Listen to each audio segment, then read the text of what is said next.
இஸ்ரேலிய ராணுவத்தால் roaring line என்றும் அமெரிக்க பெண்டகனால் operation Epic fury என்றும் குறியிட்டு பெயரிடப்பட்ட தாக்குதல்கள் நடவடிக்கையில் தெஹ்ரான், இஸ்ஃபஹான், போம், கராஜ் மற்றும் கெர்மன்ஷா ஆகிய இடங்கள் குறிவைத்து தாக்கப்பட்டன. மத்திய கிழக்கு அரசியலில் பெரும் அதிர்ச்சியை ஏற்படுத்தும் வகையில் 1989 முதல் ஈரான் நாட்டின் உச்ச தலைவர் அயதுல்லா அலி காமெனி தலைநகர் தெஹ்ரானில் நடைபெற்ற இஸ்ரேல் வான்வழி தாக்குதலில் உயிரிழந்ததாக தகவல் உறுதிப்படுத்தப்பட்டுள்ளது. உலகம் முழுவதும் அனைவரும் கண்டனம் தெரிவித்து வருகின்றனர்.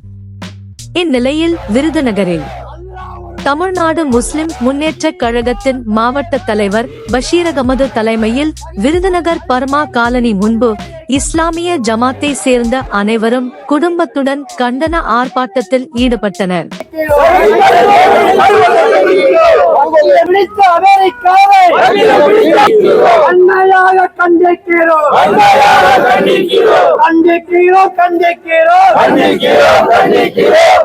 அக்கிரம் விழித்த அமெரிக்காவை வன்மையாக கண்டிக்கிறோம். இந்த நோன்புடைய நேரத்தில் அனைவருமே சோர்வாக இருக்கக்கூடிய இந்த நேரத்தில், இந்த இரவு நேரத்தில் இந்த கூட்டம் நடக்க வேண்டும் என்பதற்கான அவசியம் என்ன, காரணம் என்ன, இவ்வளவு விரைவாக என்பது நமக்கு எல்லோருக்கும் முன்பாக இருக்கக்கூடிய ஒரு மிகப்பெரிய கேள்வி, வினா.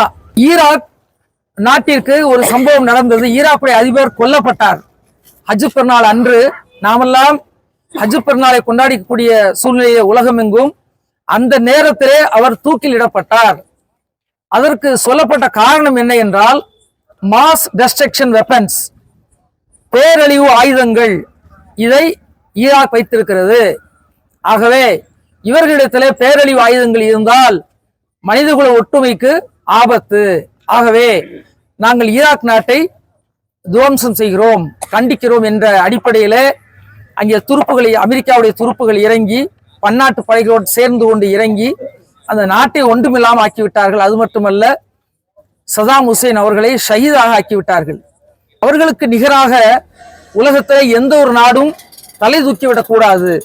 அவர்களுக்கு நிகராக எந்த நாடும் ஆயுத பலத்திலோ அல்லது பணபலத்திலோ இருந்துவிடக்கூடாது. யார் இருந்தாலும் சரி, அல்லது அவர்களுக்கு சமமாக எந்த நாடு இருந்தாலும் சரி, அதை எந்த வழியிலெல்லாம் வீழ்த்த வேண்டுமோ, பொருளாதார ரீதியிலோ அல்லது வேற விதத்திலோ வீழ்த்துவதற்காக சரியான நேரத்தை, தருணத்தை பார்த்து கொண்டே இருப்பார்கள்.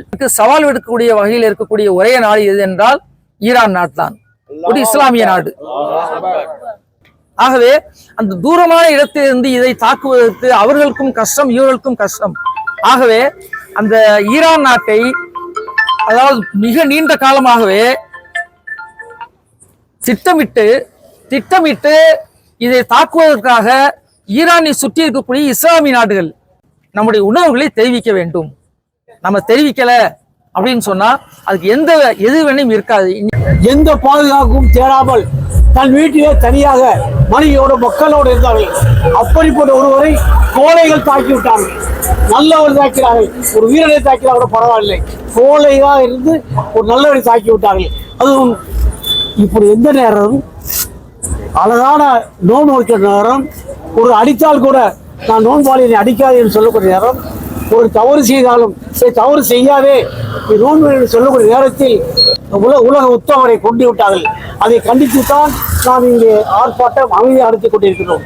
முஸ்லிம்கள் கோழைகள் அல்ல, ஆனாலும் அமைதியாக உண்மையான கண்டனத்தை மட்டும் தெரிவிப்பதற்காக, குறிப்பாக இந்திய அரசாங்கம், இங்கே சார் சொல்லியதை போல இந்திய அரசாங்கம் இந்திய மக்களுடைய, தமிழ் மக்களுடைய உணர்வுகளை புரிந்து என்ன நியாயமோ, என்ன அநியாயத்தை எதிர்த்து குரல் கொடுக்கக்கூடியமோ அந்த குரலை அமைச்சரை கொடுக்க வேண்டும்.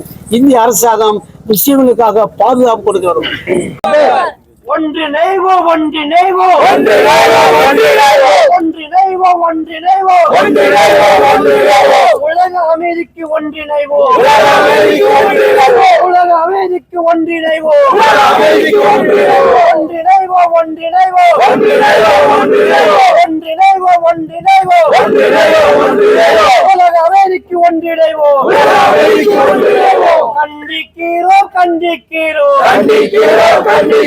கண்டிக்கிறோம் இந்த சமுதாய உணர்வு வந்து எல்லாருக்குமே இருக்கணும். நம்ம எல்லாரும் வந்தோம் கோஷம் போட்டோம் அப்படிங்கிறது வந்து முக்கியம் கிடையாது. ஈரான்ட ஆயுதம் இருக்கு, அமெரிக்காட்ட அணு ஆயுதம் இருக்கு அப்படின்னு எல்லாரும் பயமுறுத்திட்டு இருக்காங்க. இப்ப நம்ம கிட்ட இல்லையா ஆயுதம்? சொல்லுங்க. என்கிட்ட ஆயுதம் இருக்கு. அமெரிக்காவோட பெரிய ஆயுதம் என்கிட்ட இருக்கு. இங்க இருக்கிற சின்ன பிள்ளைகிட்ட இருக்கு, பெண்கள்கிட்ட இருக்கு. என்ன அந்த ஆயுதம்? சொல்லுங்க சத்தமா. துவா. அந்த ஈமானோட சேர்த்து துவா இருக்கு பாத்தீங்களா, அதுதான் பெரிய ஆயுதம். நீங்க இந்த கோஷம் போட்டுட்டு வீட்டுக்கு போயிடாம இன்னைக்கு தாஜாத்தை எந்திரிச்சு துவா செய்யுங்க. அதுதான் நம்ம எல்லாருக்கும் பெரிய வெற்றி. துவா செய்யலாம் இன்ஷா அல்லாஹ். இன்ஷா அல்லாஹ்.